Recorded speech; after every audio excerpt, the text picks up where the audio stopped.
लोग अस्त व्यस्त हो चुके हैं, सारी व्यवस्थाएं ठप हो गई हैं, सड़कें सुनसान हो गई हैं, वाहनों के पहिए रुक गए हैं और पुलिस प्रशासन इस समय सड़कों पर दिखाई दे रहा है व्यवस्था बनाने के लिए कि किस तरीके से इस विकट समस्या से बाहर निकला जाए।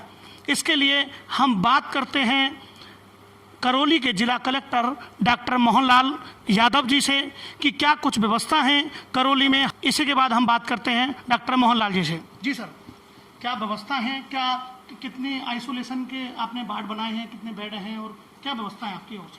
सर, प्रथम तो जो कोरोना जो वायरस है इस बीमारी से बचाव के लिए हमने पूरी जो पंचायतें हैं 227 जो पंचायतें हैं उन पंचायतों के माध्यम से और पूरे 809 जो गांव हैं, हर गांव में हमारे जो एसडीएम्स के वाहन हैं, पुलिस अधिकारियों के वाहन हैं, सीडीपीओज के वाहन हैं, बीडीओज के वाहन हैं और अन्य जो एनजीओज के वाहन हैं, उन सब से पूरे एरिया में प्रचार प्रसार कराया कि क्या बचाव के ध्यान रखें और क्या क्या सावधानियां रखें। दूसरा जो है सामग्री की क्या व्यवस्था की गई है कि जो लोग हैं अब इस समय हालात ऐसे हुए हैं कि उनकी जो राशन सामग्री है वो ख़त्म होती जा रही है, इसके बाद में उनके पास पैसे होने के भी नहीं होने की बात सामने आ रही है, तो उसके बाद में आपकी ओर से क्या व्यवस्था की जाएगी? मैं वही निवेदन कर रहा था। हमने पहले मैं मेडिकल का बता देता हूँ। पहले जो ये एक तो हमने जो है इसका प्रचार प्रसार किया है लोगों को। दूसरा जो है हमने एनजीओज के माध्यम से और हमारे जो डॉक्टर्स हैं उनके माध्यम से और हमारे जो रेस्पॉन्सिबल ऑफिसर्स बनाए और इंसिडेंट ऑफिसर्स बनाए उनके माध्यम से व्यापक जो है सोशल डिस्टेंसिंग का प्रचार प्रसार कर रहे हैं और गोले वगैरह बनाना सब जगह प्रारंभ कर दिया गया है और कुछ जगह बन चुके हैं ताकि लोग आपसी जो दूरी है वो उससे निर्धारित दूरी से ही कोई सामान खरीदना हो खरीदें और लोग घरों में रहें, चौपालों पर इन पे अनावश्यक रूप से नहीं रहें, हॉस्पिटल्स के सामने सब्जी की दुकानों के सामने अनावश्यक भीड़ नहीं करें। इसके बारे में हमने प्रचार प्रसार किया है, लोगों को समझाया, लोगों ने ज़्यादातर हद तक माना भी है। तीसरा जो है हमने जो आइसोलेशन वार्ड्स है उसके लिए हमने 1764 बेड तैयार किए हैं, अलग अलग छात्रावास और हॉस्टल्स, प्राइवेट हॉस्पिटल्स, जो भी सरकारी हॉस्पिटल्स है इनमें सब में करके हमने 1764 जो है। तो क्या लगता है इस बीमारी में, आपको क्या लगता है कि ऐसा अपन किस तरीके से बाहर निकल पाएंगे और आप लोगों ने क्या ऐसा यहाँ व्यवस्था कर रखी है कि लोग जागरूकता के लिए ऐसा क्या कुछ है? हमारे जो डॉक्टर्स की टीम है वो पूरी और पैरामेडिकल स्टाफ है वो चिकित्सा कर्मी और जो चिकित्सक है वो पूरी मुस्तैदी से लगे हुए हैं। उसमें आयुर्वेद विभाग भी हमारा पूरा लगा हुआ है और सैंपलिंग का काम घर घर जो 22,000 लोग आए हैं अलग अलग प्रदेशों से, जो यहाँ के लोग अपना जो व्यवसाय के लिए बाहर गए हुए थे उनका हम स्क्रीनिंग करा रहे हैं। लगभग 13,000 लोगों की स्क्रीनिंग हो चुकी है। बाकी लोगों की क्योंकि लास्ट के 2-3 दिन में ये लोग आए हैं तो इनकी जो स्क्रीनिंग है वो अभी चल रही है। हमारा लक्ष्य है कि स्क्रीनिंग 5 अप्रैल तक हम पूरी करा लें। राशन सामग्री के लिए क्या व्यवस्था है? हमारे जो घर घर जो सर्वे हो रहा है उसमें लगभग 8 लाख लोगों का सर्वे हो गया है और उसमें ज़्यादा बुखार जुकाम जो रूटीन की जो बीमारियां होती है उसमें ऐसे 34,000 लोग पाए गए हैं। तो वो रूटीन में बीमार होते हैं, ऐसे लोगों का उनका उपचार हो रहा है, लेकिन उनके कोरोना के कोई वो नहीं है, मतलब जो रूटीन की बीमारी वही है। और हमारे जो मेडिकल को स्ट्रेंथन करने के लिए हमने उनको 80 वाहन दिए हैं और जो आवश्यक सामग्रियाँ हैं, जो मास्क है, आपके जो टेस्ट किट्स हैं, वो राज्य सरकार द्वारा निरंतर सप्लाई प्राप्त हो रही है और पूरी टीम मुस्तैदी से काम कर रही है। ये तो रहा मेडिकल का पार्ट। सेकंड जो है आपने जैसे राशन का बताया, तो राशन के लिए हमने पूरे शहरी क्षेत्र और ग्रामीण क्षेत्रों का सर्वे कराया। उसमें 6,696 लोग पाए गए। उनके राशन वितरण जो है पहले हम जो है एनजीओज के माध्यम से, भामाशाहों के माध्यम से, समाजसेवियों के माध्यम से पहले एक राउंड कर चुके हैं। दूसरा राउंड आज हमने प्रारंभ कर दिया है और वो बीडीओज और अर्बन लोकल बॉडीज़ के माध्यम से वितरण कराया जा रहा है। कल तक वो पूरे सभी लोगों को राशन पहुंच जाएगा। उसमें हमने सब चीज़ें ली है, उसमें आटा भी है, चाय भी है, मसाले भी हैं, तेल है, चीनी है, मतलब साबुन है, सभी चीज़ें ली है। अच्छा किट बनाया है, तो वो कल तक सब लोगों को पास पहुंच जाएगा।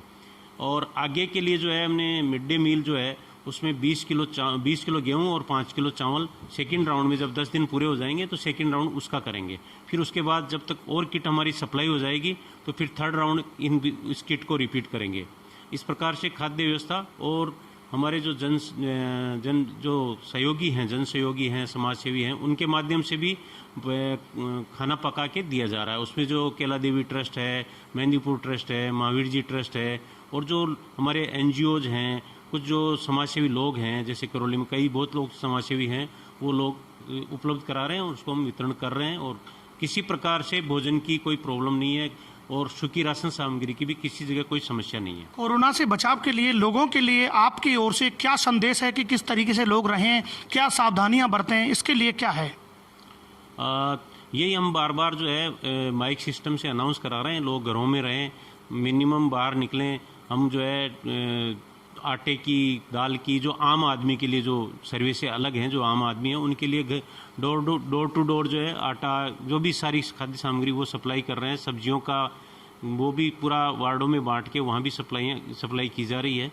और पुलिस व्यवस्था जो है उसमें एसपी साहब ने बहुत सुदृढ़ व्यवस्थाएं की है। तो एसपी साहब इसके बारे में आप चलिए, अभी थे हमारे साथ डीएम डॉक्टर मोहनलाल यादव जी और इसके बाद हमारे साथ मौजूद हैं जिला पुलिस अधीक्षक अनिल कुमार बेनीवाल जी। उनसे बात करेंगे कि पुलिस किस तरीके से काम कर रही है, संकट का सूरमा बन के रोडों पर दिखाई दे रहे हैं और खुद जो जिला पुलिस अधीक्षक हैं वो भी अपनी सेवाएं 24 घंटे दे रहे हैं। और वो उनको देखा जाता है कि अपने दफ्तर के अलावा वो डीएम साहब के साथ में बैठ कर के सभी ऐसे मामलों पर निगरानी रख रहे हैं और सभी पुलिसकर्मियों को सख्त दिशा निर्देश दिए हुए हैं। अभी हम बात करते हैं अनिल कुमार बेनीवाल जी से। जी सर, बताएं सर, क्या व्यवस्था है पुलिस की ओर से, कितने जवान तैनात किए गए इस बड़ी समस्या के अंदर? टोटल इस बड़ी समस्या में हमारे 1200 जवान सारे फील्ड में तैनात हैं और राउंड द क्लॉक 24/7 हम लोग इस चीज़ का ध्यान रख रहे हैं।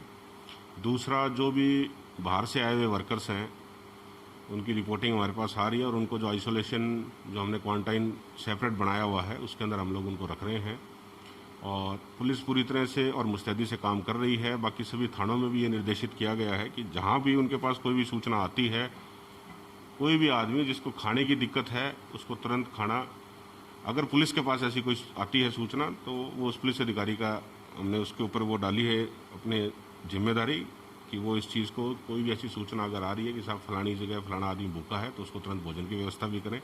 तो हर फ्रंट पे पुलिस काम कर रही है और पूरी मुस्तैदी से हम लोग लगे हुए हैं और ये एक लंबी जंग है जिसे हमें लड़नी है और बहुत ही धैर्य और संयम के साथ सारे पुलिस अधिकारियों को निर्देशित किया है। क्योंकि कई जगह ये भी इंसिडेंट आता है कि लोग आके गुस्से के अंदर कुछ रिएक्ट करते हैं, तो ये भी सारे पुलिस अधिकारियों को बताया हुआ है कि ये टाइम है और अगर कोई आदमी गुस्से में रिएक्ट भी कर रहा है तो उसके ऊपर पैनिक करने की जरूरत नहीं है, वो आदमी डरा हुआ है। तो ये समझ के कि ऐसी मतलब परिस्थितियों में समझ के उस आदमी की मदद करें और ओवर रिएक्ट करने की ज़रूरत नहीं है, अपना संयम बनाए रखें। काम लंबा है, लड़ाई लंबी है और इसको बिल्कुल एकदम संयम से लड़ें। जो जवान फील्ड में हैं उनके लिए सेफ्टी के लिए क्या व्यवस्थाएं की गई हैं और से आपकी ओर से? मास्क हैं, सैनिटाइजर हैं कि वो लोग फील्ड में हैं, तो उनके लिए क्या व्यवस्था की गई, किस लेवल पर की गई हैं? फील्ड लेवल पर की गई हैं, थाने लेवल पर की गई हैं? जो भी जवान हैं उनके हमने सबने हमारी पुलिस लाइन के अंदर उनके मास्क बनवाए हैं। बाकी हमारे को जिला प्रशासन से भी मास्क मिले हैं, सभी को मास्क दे दिए गए हैं। जिला प्रशासन ने सैनिटाइज़र भी उपलब्ध करवा दिए हैं सभी थानों में और जो भी जवान हैं सबको एक सैनिटाइज़र दे दिया गया कि ताकि उसको अपनी जेब में रखें, अपनी ड्यूटी के वक्त अपने पास रखें। और अभी जैसे पार्ले कंपनी उन्होंने हमारे को बिस्किट के पैकेट्स का ऑफ़र किया है, उस पर भी हमारी चर्चा और की है क्योंकि कई केसेस मामले हैं, क्योंकि ड्यूटियाँ लंबी हैं और खाना उनको नहीं मिल पाता ऑन ड्यूटी में, तो वो जो मतलब बिस्किट के पैकेट्स जो हमारे को पार्ले कंपनी सप्लाई करने जा रही है, वो हम बिस्किट के पैकेट भी उन जवानों को उपलब्ध करवाएंगे ताकि उनको भी खाने की समस्या नहीं हो। और मास्क, सैनिटाइज़र, उसके बाद हाइड्रोक्लोरिक जो अपने सोल्यूशन है सोडियम हाइड्रोक्लोराइड, वो भी हमने थानों में पहुंचा दिया ताकि उसका भी छिड़काव करें और अपनी साफ़ सफाई का ध्यान रखें। ऐसे में देखने को मिल रहा है कि जो जवान हैं उनको समय पर खाने का भी इंतजाम नहीं हो पा रहा है क्योंकि उनकी जो ड्यूटी है वो समय से भी ज़्यादा वो ड्यूटी कर रहे हैं। ऐसे में आप क्या कहेंगे? देखो, ड्यूटी है और सबसे इम्पोर्टेंट चीज़ है कि जो हमारी राजस्थान पुलिस है वो ऐसी परिस्थितियों में लड़ने के लिए हमेशा तैयार रहती है और खाने में डिले होता है हमारा, ये हमारा एक नॉर्मल रूटीन है। अब तो ये बहुत एक क्राइसिस का टाइम है और अगर नॉर्मली भी देखें तो खाने का हमारा रूटीन डिस्टर्ब रहता है और सभी जवानों को बोला हुआ है उस चीज़ का ध्यान भी रखें। और कुछ लोग आगे भी आए हैं कि जो मतलब जिन्होंने इस बात की गंभीरता को समझा है और उन्होंने ये कहा भी है कि साहब आपके जवान खड़े हैं, उनको खाना सप्लाई करना चाहते हैं। कुछ लोग आगे हैं, वो व्यवस्था भी की जा रही है। और बाकी कहीं भी ऐसा नहीं है कि खाने के चक्कर में जवान अपनी ड्यूटी छोड़ के चला जाएगा। इस चीज़ के लिए हमारे जवान बिल्कुल तैयार हैं और वो सारी इस चीज़ को समझते हैं कि क्राइसिस का टाइम है, तो हम लोग इस चीज़ के लिए बिल्कुल तैयार हैं। आप पुलिस के लिए क्या संदेश देना चाहते हैं? जो आपके जवान जो सड़कों पर खड़े हुए हैं उनके लिए क्या कहना चाहते हैं आप?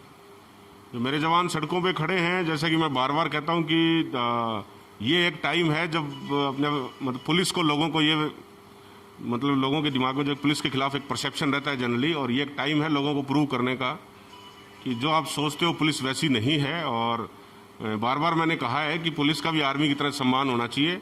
तो ये एक वक्त है पुलिस को ये प्रूव करने का कि नहीं, हम आर्मी से कम नहीं है।